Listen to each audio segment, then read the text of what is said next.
A Guerra da Coreia. Para entendermos a Guerra da Coreia, primeiro precisamos entender o porquê existem duas Coreias. E tudo começa em 1910, quando a Coreia é anexada pelo Império Japonês. E bom, os japoneses naquela época não eram as melhores pessoas do mundo, na verdade eles eram bem malvadões. Então durante 35 longos anos, os coreanos viveram sob o domínio japonês, que os tratavam como inferiores e os exploravam.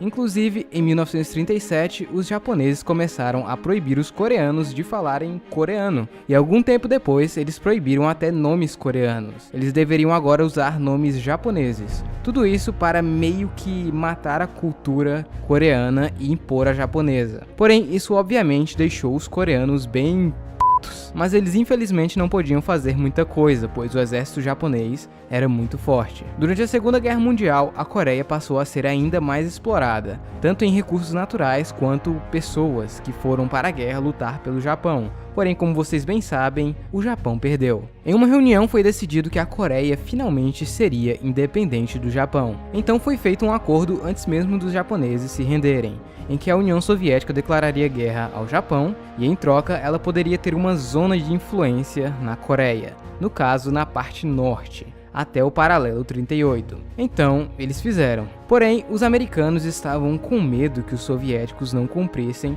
com o acordo e ocupassem toda a Coreia. Então, eles ocuparam a parte sul do país. Com isso, eles decidiram que iriam ocupar o país por 5 anos. Os coreanos não gostaram muito disso, até porque eles não decidiram nada. Durante esses anos, cada país começou a influenciar os coreanos com suas ideologias. Também aconteceram várias manifestações sangrentas, principalmente na parte sul. Então, em 48, os soviéticos foram embora, como estava no tratado. No ano seguinte, os americanos também deixaram o país. Porém, ele continuou dividido em 2 governos. O do norte era comandado por Kim Il-sung, e a Coreia do Sul elegeu Syngman-rhee. Um era um comunista que faria de tudo para unificar a Coreia à sua visão, e o outro era um anticomunista que faria o que tivesse que ser feito para impedir o comunismo no país.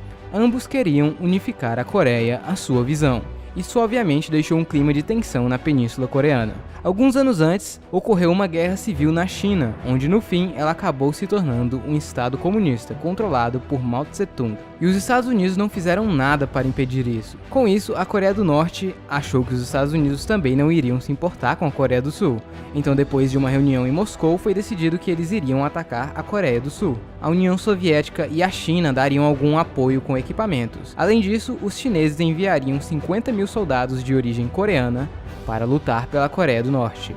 O exército da Coreia do Norte era bem equipado e em maior número, e com equipamentos soviéticos. Já o da Coreia do Sul foi deixado de qualquer jeito.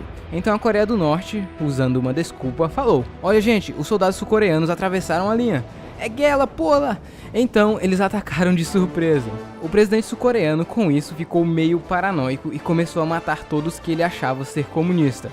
Tipo, ei, você tá usando vermelho? Comunista! E tchau pra essa pessoa. Isso obviamente pegou bem mal para a imagem dele. Voltando para a guerra, a Coreia do Norte rapidamente dominou boa parte do país, inclusive a capital. Ao contrário do que a Coreia do Norte pensava, os Estados Unidos se importaram sim com a invasão, e muito. Então algumas forças americanas até tentaram ajudar a Coreia do Sul, mas eles não podiam fazer muita coisa. A dominação do exército norte-coreano foi muito rápida, até que chegou um ponto em que os sul-coreanos ficaram presos nessa pequena parte da Coreia, conhecida como Perímetro de Pusan, e conseguiram conter os avanços dos norte-coreanos. Enquanto tudo isso acontecia, foi decidido pelas Nações Unidas que eles iriam interferir. Para os Estados Unidos, a conquista da Coreia do Sul seria como um dominó, para outros países da Ásia se tornarem comunistas também, e ele não poderia deixar isso acontecer. Lembre-se que estamos na Guerra Fria. Então, depois de conterem os avanços dos norte-coreanos, por um tempo, os reforços finalmente chegaram.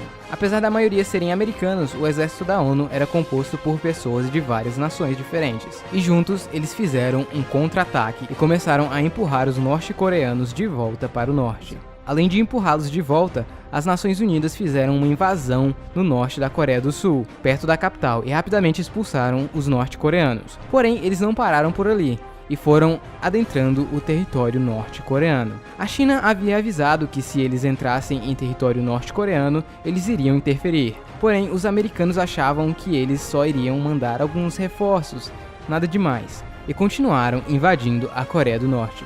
O general Douglas MacArthur não queria apenas uma guerra na Coreia do Norte, mas até a China, e ele defendia o uso de armas nucleares para isso. Porém, para nossa felicidade, os seus superiores não permitiram isso, até porque a União Soviética já tinha uma bomba nuclear também. Além disso, eles deixaram claro que a guerra deveria ficar em território coreano. Algum tempo depois, eles até tiraram esse general para não causar problemas maiores. Voltando à guerra, eles estavam indo bem.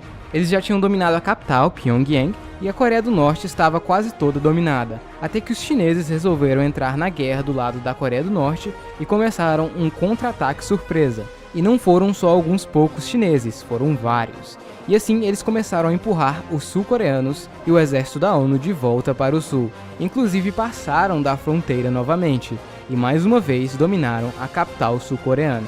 Porém, os sul-coreanos lançaram um contra-ataque novamente e pegaram a capital de volta. A partir daí a guerra ficou assim, eles iriam pegando uma pequena parte e perdendo outra ali. Até que chegou um ponto em que eles começaram guerras de trincheiras, assim como na Primeira Guerra Mundial, e basicamente não se moveram. Durante um bom tempo, eles ficaram mantendo suas posições, porém muitas batalhas ocorriam nos céus. Todos ficaram cansados e sabiam que essa guerra não iria levar a lugar nenhum, até que eles resolveram assinar um armistício em 1953. As fronteiras ficaram assim mesmo, foi criada uma zona desmilitarizada, porém tecnicamente a Guerra da Coreia ainda está acontecendo até hoje, pois nenhum tratado de paz foi assinado. Essa foi uma guerra sem vencedores. Não se sabe ao certo quantas pessoas morreram, mas estima-se que o número chegue perto de 3 milhões, sendo que a maioria eram civis. Durante muito tempo, a Coreia do Sul era a Coreia ruim, pobre e com dificuldades, enquanto a Coreia do Norte até que estava indo bem.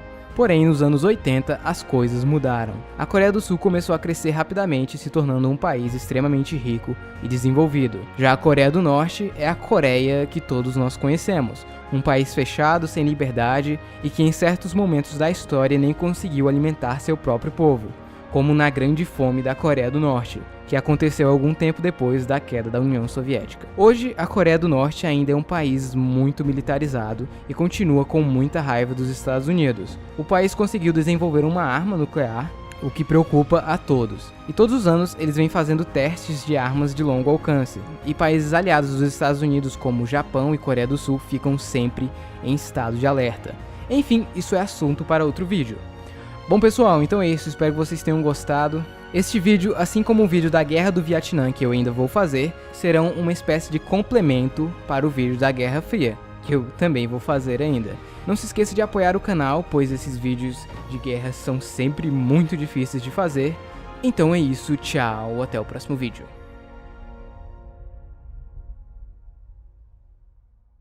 Espere um pouquinho, eu tenho direito a uma ligação. Está certo.